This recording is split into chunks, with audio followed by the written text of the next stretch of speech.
प्रधानमंत्री विकसित भारत रोजगार योजनेची पंतप्रधानांनी आज घोषणा केलेली आहे. आज म्हणजेच 15 ऑगस्ट 2025. तर ही योजना काय आहे? कोणासाठी आहे? यासाठी पात्र कोण असणार आहे व या योजनेत कोणाकोणाला लाभ मिळणार आहे ते आपण या पूर्ण व्हिडिओमध्ये बघणार आहोत.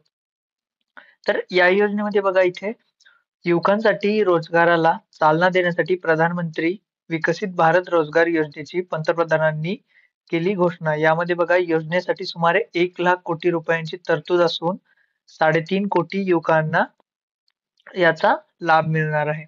तर इथे बघा 15 ऑगस्ट 2025 म्हणजेच आजच या योजनेची घोषणा केली गेलेली आहे. तर यामध्ये कोण-कोण पात्र असणार आहे ते आपण आता इथे बघू व तसेच योजना काय आहे ते देखील पूर्ण आपण इथे डिटेलमध्ये बघू. तर इथे बघा देशाच्या स्वातंत्र्य दिनाच्या निमित्ताने पंतप्रधान म्हणून ऐतिहासिक लाल किल्ल्यावरून आज केलेल्या 12व्या भाषणात पंतप्रधान नरेंद्र मोदी यांनी प्रधानमंत्री विकसित भारत रोजगार योजनेची घोषणा केली आहे. या योजनेसाठी 1,00,000 कोटी रुपये इतका खर्च अपेक्षित आहे. ही परिवर्तनकारी योजना असून यामुळे 2 वर्षात 3.5 कोटीपेक्षा जास्त रोजगार निर्मितीला मदत होणार आहे. तर या योजनेअंतर्गत बघा नव्याने नोकरी मिळवलेल्या युवकांना 2 टप्प्यात एकूण 15,000 रुपयापर्यंतची प्रोत्साहन रक्कम दिली जाईल. तसेच यासोबतच रोजगार निर्मिती करणाऱ्यांनाही प्रति नवीन कर्मचाऱ्यासाठी दरमहा 3,000 रुपयापर्यंतचं प्रोत्साहन रक्कम दिली जाणार आहे. म्हणजेच यामध्ये बघा 2 टप्पे आहेत. यामध्ये भाग अ आणि भाग ब असं म्हणलं गेलेलं आहे. तर भाग अ मध्ये ज्यांना पहिल्यांदाच नोकरी मिळालेली आहे, त्यांना हे पैसे मिळणार आहेत व तसेच भाग ब मध्ये ज्यांनी रोजगार दिला आहे, त्यांना 3,000 रुपये प्रतिमाह हे मिळणार आहेत, प्रति एक कर्मचाऱ्यासाठी.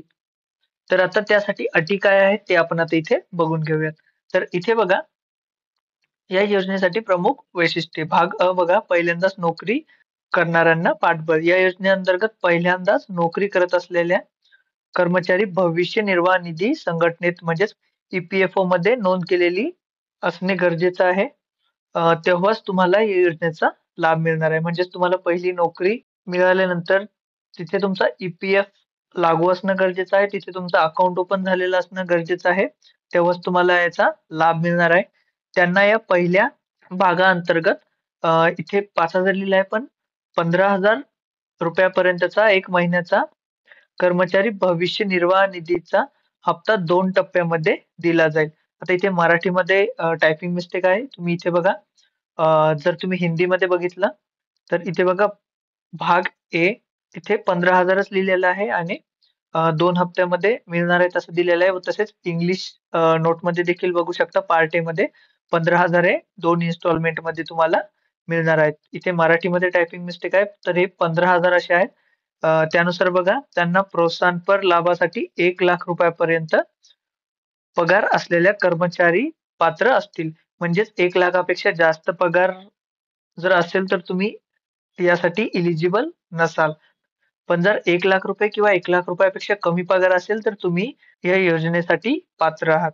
पहिला टप्पा 6 महिन्याची सेवा पूर्ण केल्यानंतर तर दुसरा टप्पा 12 महिन्याच्या सेवा तसेच संबंधित कर्मचाऱ्याने आर्थिक साक्षरता कार्यक्रम पूर्ण केल्यावर दिला जाईल.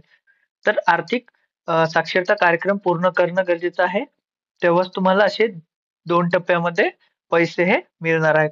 तसेच कर्मचाऱ्यांना बचत करण्याची सवय लागावी यासाठी प्रोत्साहनपर लाभ निधीचा काही भाग एका निश्चित कालावधीसाठी बचत किंवा ठेव खात्यात ठेवला जाईल. कालांतराने कर्मचारी हा भाग काढू घेऊ शकतील. तर भाग अ अंतर्गत बघा लाभाचा फायदा पहिल्यांदाच नोकरी करणाऱ्या सुमारे 1.92 कोटी कर्मचाऱ्यांना मिळणार आहे.